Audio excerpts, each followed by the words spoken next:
Joining me on the broadcast, I have with me several guests joining us this morning. I have with me Ambassador Suresh Kumar Goyal, a former diplomat, Major Mohommed Ali Shah, defense expert with us as well, Sanjeev Srivastava, foreign policy expert, and Santosh Gimre, a journalist from Kathmandu Post, with us on the broadcast as well. A very good morning to all of our panelists.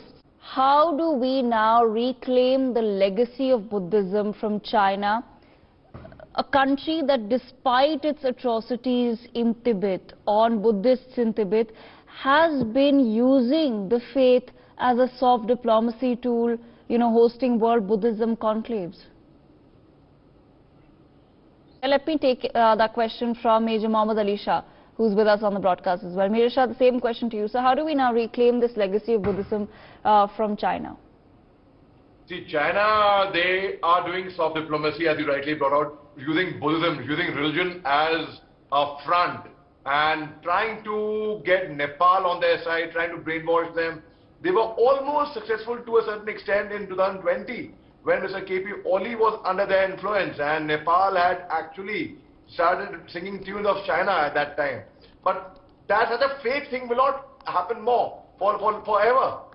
And as Ambassador Suresh Kumar Goyal rightly pointed out, since he was DG ICCR and he would be having the right and the correct insights about the entire matter.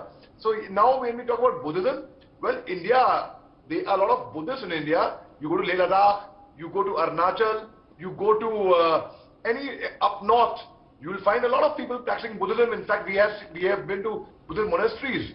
People from Bhutan also come over here, and there are a whole lot of. So how do we reclaim it back? Basically, anyone who makes friends with China ultimately buys a brunt.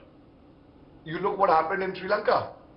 Sri Lanka is a living example of that. Pakistan is going to face the similar consequences that Sri Lanka faced. Worse, in fact. Sri Lanka at least had the international community to bail them out. And they are doing their best. And now, if Nepal would have got entrapped with China, Nepal would have headed towards a self-destruction. So, and let me tell you one more thing. China always puts a front. Like, look at the way the minorities are treated in China. Look what they're doing to their Muslims. Look what they're doing to the Kampa tribe.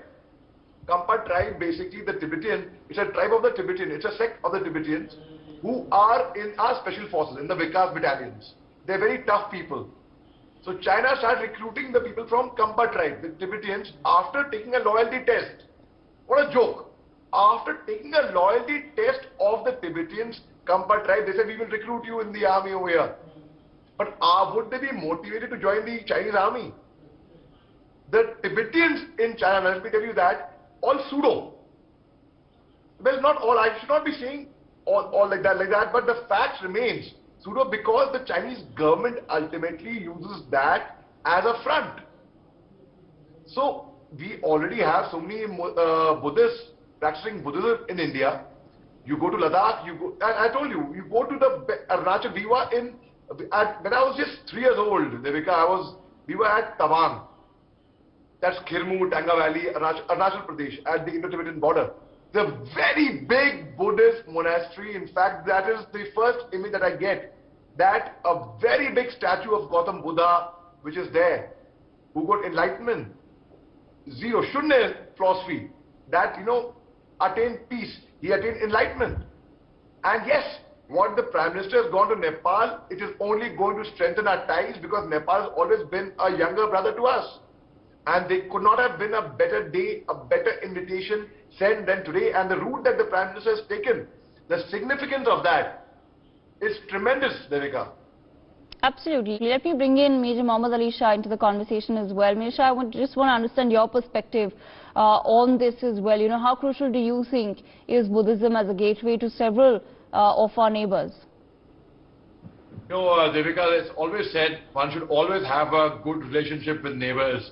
I'll give you an example in a normal day-to-day life that everyone can relate to. In our neighborhood, where we live, where we reside, if there is an issue, it's our neighbors who come first, our relatives come after that. You take the example of Ukraine. When crisis came in Ukraine, where did the Ukrainians take refuge in? the neighboring countries, of course.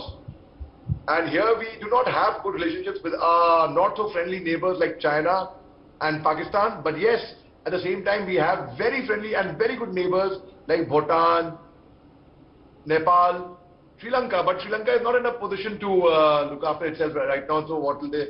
That's a different thing. Now, when you talk about Buddhism as a gateway, yes, Karl Marx had once said, religion is the opium of the masses. So in countries like Pakistan, they use religion in a negative way. China uses religion in a negative way. Here, Buddhism, we have a lot of Indians who follow Buddhism, who chant voluntarily. No one has influenced them. They like the preachings of Gautam Buddha. They like the fact that he attained nirvana, moksha. He attained enlightenment. So they want to practice Buddhism voluntarily, and yes, that connects. And this is the right time where we can actually build up and strengthen our relationships further with Nepal. As it is, the loyalty of Nepal is unquestionable. We have the Nepalese soldiers in the Indian Army.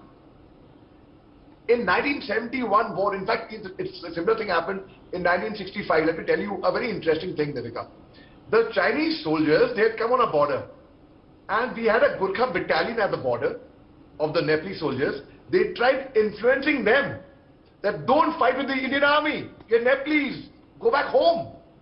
But the Nepalese soldier said, we will die here, we will fight, but we are as Indian as anyone else. Our loyalties are unquestionable, unparalleled. And that is the loyalty of the Nepalese soldiers towards India. They are Nepalese soldiers even in British Army. Yes, right. The Gurkha regiment is there. But Nepal has always been a friend, unconditional. Like China and Pakistan, it is a deal. The CPEC, the corridor. So there is a motive behind the friendship. Here, it's unconditional. There's no motive. It's pure love. It's emotional. There's an emotional connect with Nepal. And look at the Sher Bahadur Deoba. A month back, he had spent 3 days. And look at the hospitality our Prime Minister is receiving in Nepal. Why this in Nepal? Today, India has come at such a platform that the entire international community respects India and looks at India as an emerging superpower.